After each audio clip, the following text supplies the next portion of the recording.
আলাইকুম ওয়া রাহমাতুল্লাহি ওয়া বারাকাতুহু। আলহামদুলিল্লাহি ওয়াহদাহু ওয়াসসালাতু ওয়াসসালামু আলা মান লা নাবিয়্যা বা'দাহু ওয়া বা'দ। প্রিয় দর্শক মণ্ডলী, সুন্দর এই সময়ে বিশ্বের যে প্রান্ত থেকে আপনাদের সকলের প্রিয় চ্যানেল দেশ টিভির পর্দায় আমাদের সাথে যুক্ত হয়েছেন প্রত্যেককে আন্তরিক মোবারকবাদ, প্রীতি এবং শুভেচ্ছা জানিয়ে শুরু করছি দেশ টিভির প্রতিদিনের জনপ্রিয় ইসলামিক আয়োজন ইসলামী জীবন ও জিজ্ঞাসা। সাথে আছি আমি মোহাম্মদ আল আমিন খান। দর্শক, আজকের এপিসোডে অতিথি হিসেবে রয়েছেন বরেণ্য ইসলামিক স্কলার, বিশিষ্ট ইসলামী চিন্তাবিদ, শিক্ষাবিদ এবং গবেষক ফজিলাতুল শেখ হাফিজ মাওলানা লুৎফর রহমান হাফিজাহুল্লাহ, কেন্দ্রীয় সভাপতি, বাংলাদেশ ইমাম সমিতি। আসসালামু আলাইকুম রহমতুল্লাহি ওয়া বারাকাতুহু। ওয়ালাইকুম আসসালাম ওয়া রাহমাতুল্লাহ। শেখ ভালো আছেন? আলহামদুলিল্লাহ রাব্বিল আলামিন, ভালো আছি। আপনি কেমন আছেন? আলহামদুলিল্লাহ। আপনাকে অভিনন্দন আমাদের চমৎকার আয়োজনে। সুপ্রিয় দর্শক, আমাদের এই সুন্দর আয়োজনে ইসলামিক যে কোনো প্রশ্ন করতে পারেন। প্রশ্ন করতে চাইলে দেশ TV Islamic show Facebook page কিংবা ইউটিউবে গিয়ে কমেন্ট বক্সে প্রশ্ন রাখতে পারেন। ইনশাআল্লাহ তাআলা আমরা সেই প্রশ্নগুলোর উত্তর নেওয়ার চেষ্টা করব। আল্লাহ সুবহানাহু ওয়া তাআলার ঘরের মেহমানগণ ইহরামের মাধ্যমে তাদের এই সুন্দর জার্নি শুরু করেন। ইহরাম এমন একটি গুরুত্বপূর্ণ পার্ট হজ কিংবা উমরার, যেটা আমাদের আত্মিক একটা পরিবর্তন নিয়ে আসে। ইহরামের কাপড় গায়ে পরার সঙ্গে সঙ্গে মনে হয় যেন আমি সত্যি অন্য জগতে চলে গিয়েছি। রবের দয়া, রহমত, রবের করুণা, ভালোবাসা যেন আমার উপর অঝোর ধারায় বর্ষিত হচ্ছে।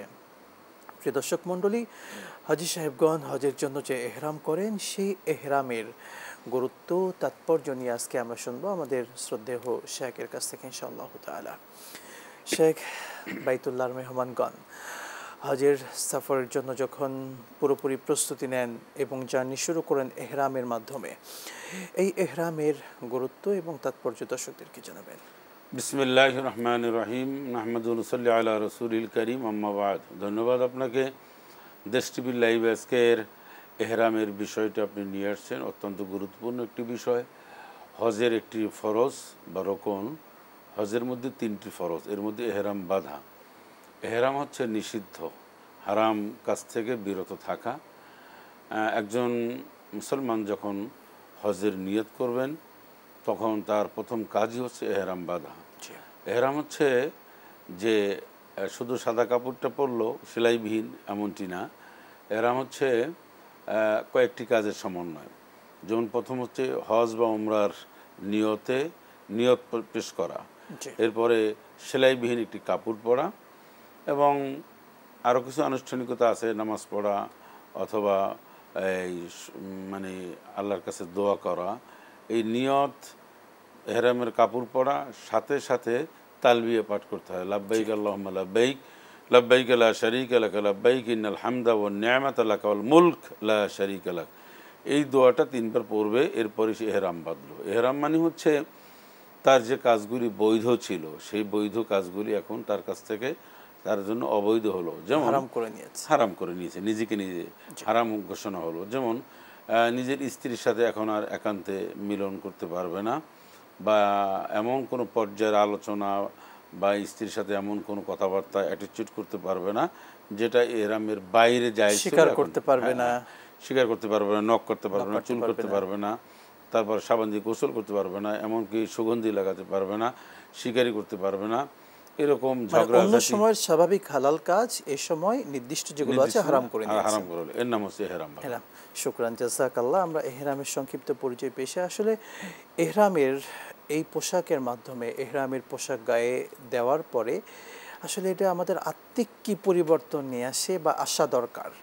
একজন মানুষের এটা একটা রিহার্সাল দেওয়া যে আমি পাপাচার থেকে কিভাবে মুক্ত থাকতে হয়। এক, অন্যায়, জুলুম, অত্যাচার, নিপীড়ন বা মানুষের ক্ষতিসাধন বা মিথ্যা বলা, কৌতুক, এই নানান যাবতীয় কার্যক্রম থেকে বিরত থেকে, দুনিয়ার সমস্ত এই কাজ থেকে বিরত থেকে নিজে একটা সাদা কাপড় পরেছে, নিজের মনটাও যেমন সাদা করা দরকার, নিজের কর্মজীবন সাদা করা দরকার, এবং একটা মৃত্যু ভাবলে একটা মৃত্যুর চিন্তা মনের মধ্যে আনয়ন করা।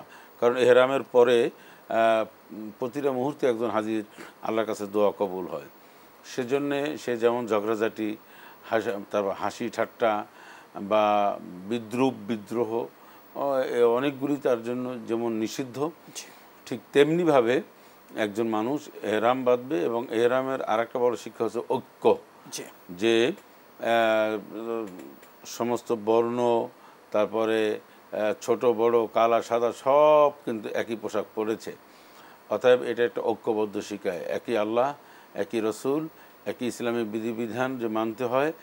আল্লাহ পাক যে কমপ্লিট কোড অফ লাইফ হিসেবে কোরআন এবং সুন্নাহ দিয়েছেন আমাদেরকে, সেটা নিজেকে রিয়েলাইজ করা, নিজেকে নিজে সেটাকে উপলব্ধি করা। একই সঙ্গে কিন্তু এটা আমাদের মৃত্যুর কথাও স্মরণ করিয়ে দেয়, কারণ আমরা মৃত্যুর পরে আমাদেরকে যে কাপড়টা পরানো হয়, সেলাইবিহীন কাপড় কিন্তু পরানো হয়, এটাও কিন্তু সেলাইবিহীন কাপড় না। তা তো অবশ্যই সেলাইবিহীন কাপড় নিজেকে পরার অর্থই হচ্ছে গরিব ধনী, রাজা বাদশাহ ফকির আশরাফ আতরাফ যারাই থাকবে সবাই সেলাইবিহীন কাপড় পরার মাধ্যমেই বুঝতে হবে যে আমার কোনো আভিজাত্য নেই, আমার কোনো নিজের কোনো পাণ্ডিত্য নেই, নিজের কোনো বড়ত্ব নেই, সবাই একই কাপড় একই সিস্টেমে চলছে। শুকরান, জাযাকাল্লাহ। আমরা দর্শকদের প্রশ্নে চলে যাচ্ছি। অনলাইনে প্রশ্ন এসেছে। মাহদি খান প্রশ্ন রেখেছেন, অভিনয়ের মাধ্যমে অনেক সময় নারী পুরুষ কবুল বলে, তো অভিনয়ের মাধ্যমে যে বিয়েটা করা হয় সত্যিকার অর্থেই এই বিয়েটা কি হয়ে যায় কিনা, ইসলামী শরিয়া কি বলে? ধন্যবাদ আপনাকে। অভিনয়, নাট্য, তারপরে সিনেমার মধ্যে যে দৃশ্যগুলি আমরা দেখি এর মধ্যে শুধুমাত্র একটা আপনি উল্লেখ করেছেন। অনেক সময় আমরা দেখতে পাই একজন কাজীও ঠিক থাকে, তারপরে লোকজন থাকে, একজনের বিবাহ পড়ায় দেন, তো সেক্ষেত্রে বলে যে অমুকের ছেলের সাথে একটা দেনমোহর শুরু করে মানে ইজাব কবুল বা সব কিছু। তবে এটা অনেক ক্ষেত্রে থাকে, এটা তো নাটক।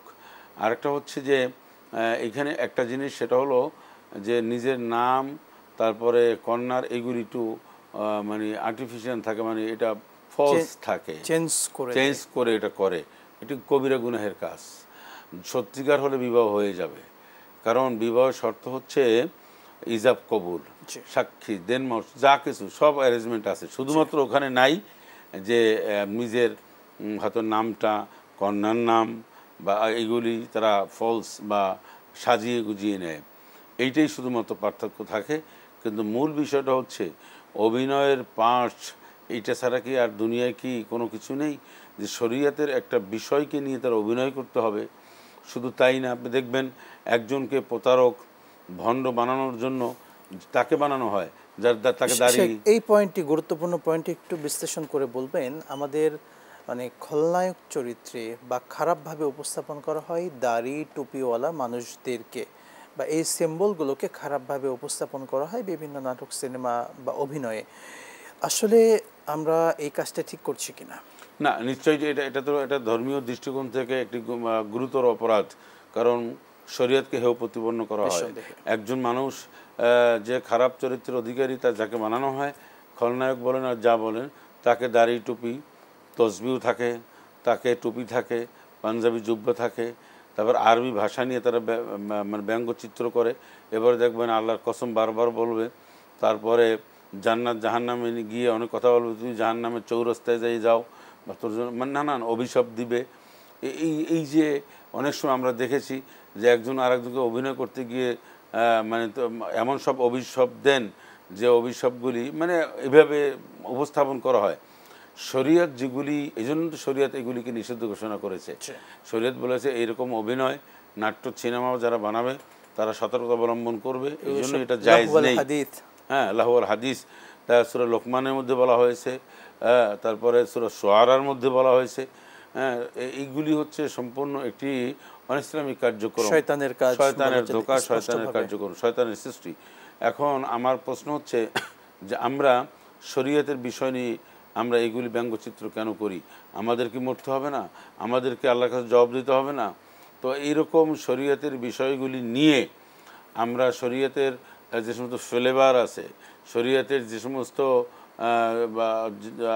কী বলে এটাকে, পাগড়ি টুপি, তারপরে আরও অনেক কিছু নিয়ে আছে, এগুলি নিয়ে আমরা যে উপহাস করি, এগুলি নিয়ে আমরা ঠাট্টা বিদ্রুপ করি, এটা পরিষ্কারভাবে কোরআন কারিমের মধ্যে বলা হয়েছে ফাবাশশারনাহুম বিআযাবিন আলিম। এই যারা এই কাজগুলি করবে তারা জাহান্নামের শাস্তি ভোগ করবে। অর্থাৎ ইসলামের কোনো একটা নিদর্শনকে ছোট করে উপস্থাপন করা এটা সম্পূর্ণরূপে কবিরা গুনাহ, হারাম কাজ। জি, হারাম। স্পষ্টভাবে এই কাজ থেকে আমাদেরকে বিরত একেবারেই থাকতে হবে। বেঁচে থাকতে হবে। শেখ, আমরা প্রশ্নে চলে যাচ্ছি। আমাদেরকে একজন মাদ্রাসা পড়ুয়া ছাত্র প্রশ্ন রেখেছেন, যুগশ্রেষ্ঠ আলেমে দিন হতে করণীয় কি? যুগশ্রেষ্ঠ আলেম তো আর চাইলেই হওয়া যায় না, চাইলেই আমরা এটা হওয়া যায় না, এটা আল্লাহর একটা কবুলিয়তের বিষয় থাকে।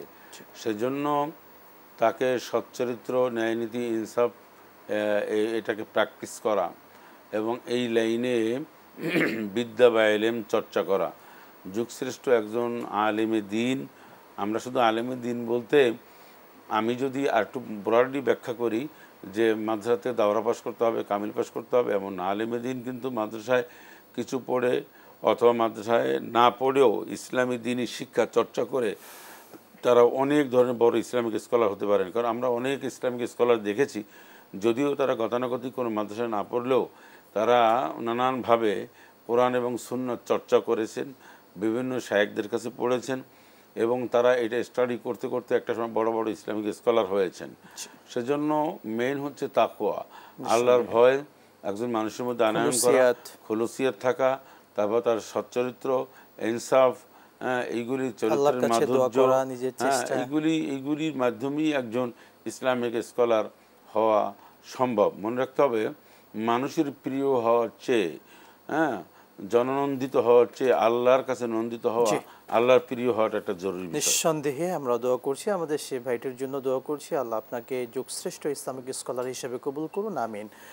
আমরা দর্শক চমৎকার আয়োজন দেখছিলাম, আবারও দেখব। সময় হলো এ পর্যায়ে ছোট্ট বিরতির। সঙ্গেই থাকুন, প্রিয় চ্যানেলের প্রিয় অনুষ্ঠানের ফিরছি ইনশাআল্লাহ।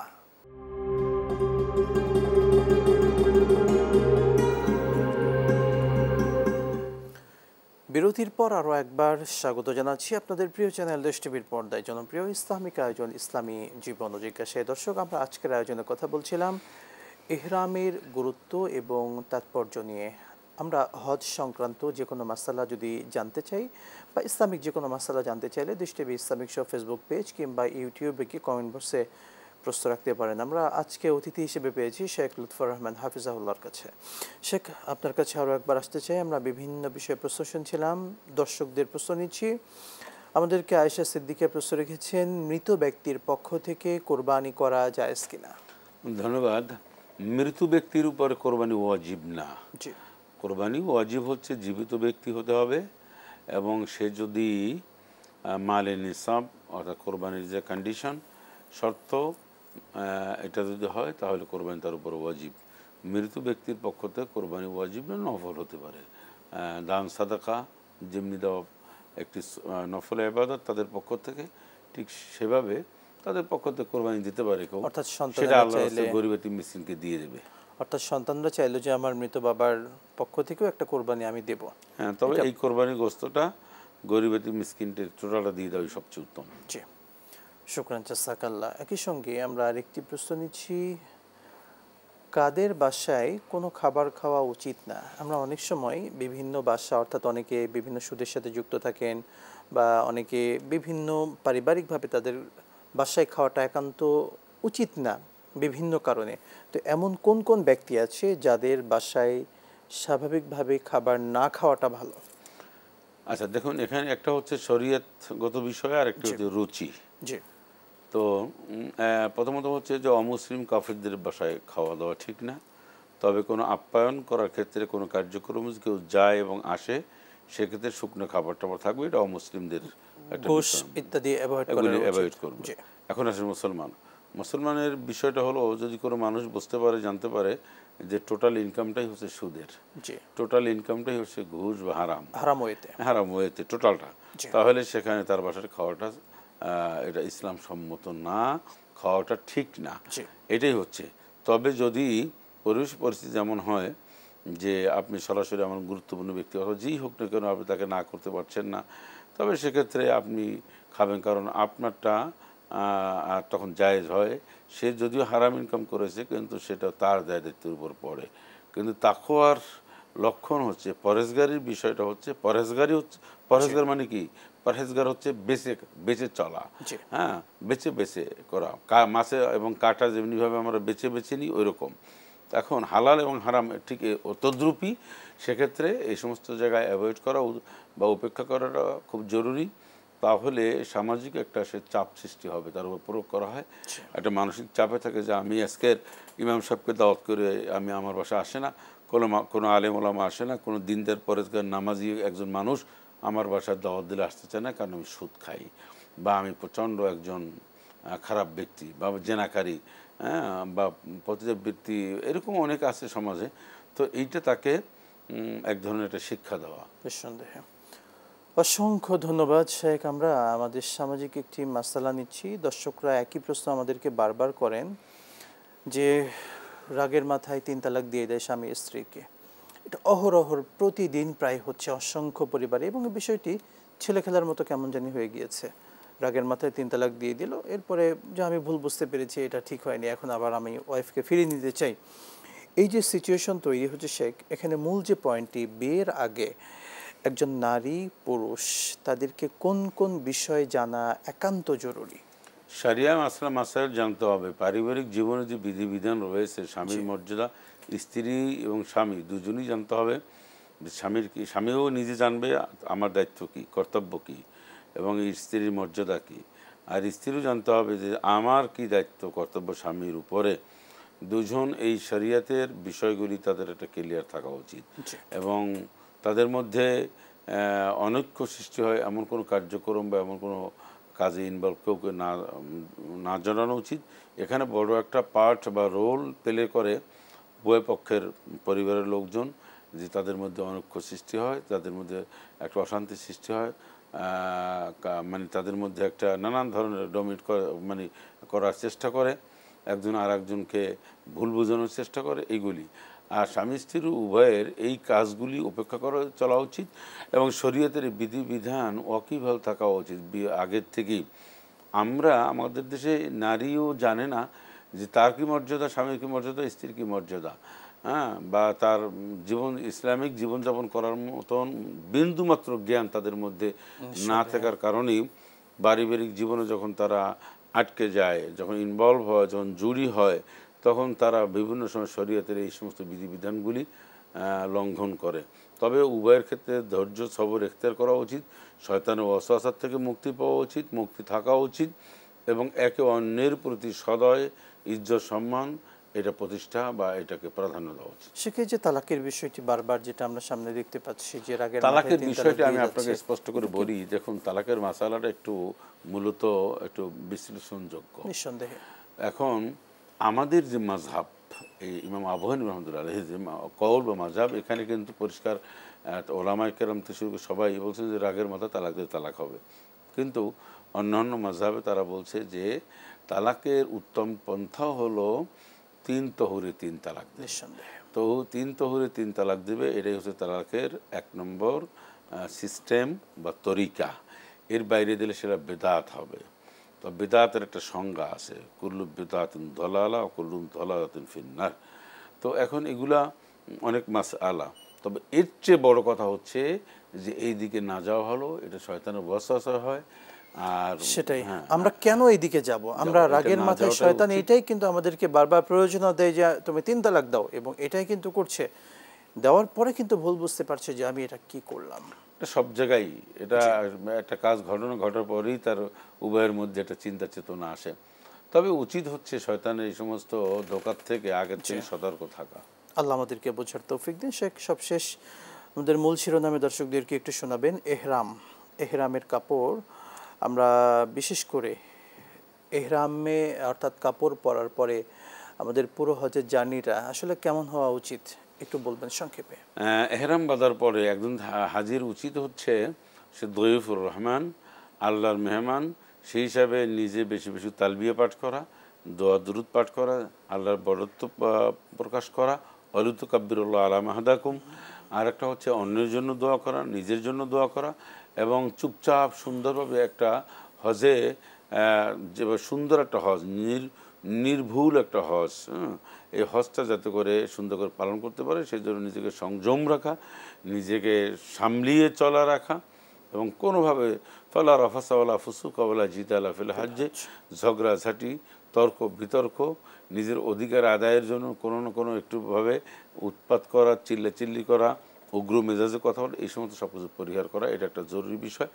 কারণ একটা হজ আপনি সুন্দরভাবে আদায় করে নিয়ে আসবেন, যে আল হাজ্জু মাবরুর ফালাইসা জাযাউ ইলা জান্নাহ, অর্থাৎ নির্ভুল হজ এর প্রতিদান হচ্ছে একমাত্র জান্নাত। তাই নির্ভুল হজের মধ্যে এটাও একটা পয়েন্ট বা সূত্র, যে হজের মধ্যে এহরাম কাপড় পরার পরে আপনি অনেক কাজ করতে পারবেন না। আমরা দেখি অনেকে এহরাম কাপড় মাথায় পরে দেন, দাড়ি আসরান, চুলকান, তারপরে নানান কথাবার্তা বলেন, অনেক সিগারেট খায়, নানান এই যে ধূমপান করেন। আল্লাহ আমাদেরকে বোঝার তৌফিক দিন। সত্যি এহরামের কাপড় সম্মানিত কাপড়, যেটা আমার মর্যাদাকে বাড়িয়ে দেয়।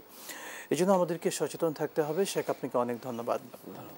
প্রিয় দর্শক মণ্ডলী, আল্লাহ সুবহানাহু ওয়া তাআলার কাছে আমরা কায়মানোবাক্যে এই দোয়া করছি, আল্লাহ যেন আমাদেরকে বারবার এহরামের কাপড় পরার তৌফিক দান করেন, যেন আমরাও বাইতুল্লাহ গিয়ে রবের ডাকে সাড়া দিতে পারি, রবের ঘর জিয়ারত করতে পারি। আল্লাহ কবুল করুন, আল্লাহুম্মা আমিন। আজকের মতো বিদায় নিচ্ছি। আসসালামু আলাইকুম ওয়া রাহমাতুল্লাহি ওয়া বারাকাতুহু।